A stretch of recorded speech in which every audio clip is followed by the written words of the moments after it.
So this is a bit of a first for me.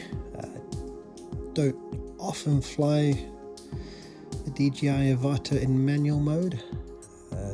Definitely don't put enough sim time in, that's for sure.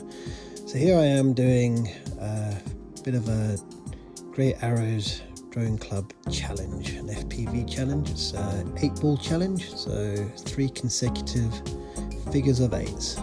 And well, I think maybe I did the brief.